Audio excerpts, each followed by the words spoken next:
Hello বন্ধুরা, তোমাদের সকলকে জানাই শুভ নববর্ষ। এই দেখো, আমি নিজের চোখে এই প্রথমবার চড়কের এই মেলাটি দেখতে গিয়েছিলাম। বাবা মহাদেবের অশেষ করুণা ছাড়া এইরকম অসাধ্য সাধন করা হয়তো সম্ভব না। এই সন্ন্যাসীরা যারা 1 মাস ধরে, চৈত্র মাস ধরে বাবা ভোলানাথের শিষ্য হয়ে বাবার সেবার জন্যে নিজেদের অর্পণ করে দেয়, তাদের প্রচেষ্টায় দেখো কত সুন্দর একটি কার্য, যা দেখলে গায়ের শিরা উপশিরা সব খাড়া হয়ে যায়।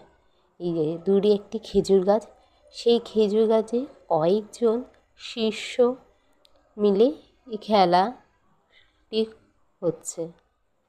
তোমাদের এই খেলাটি যদি ভালো লাগে অবশ্যই লাইক আর শেয়ার করে দেবে এবং কমেন্টসে জানাবে হর হর মহাদেব।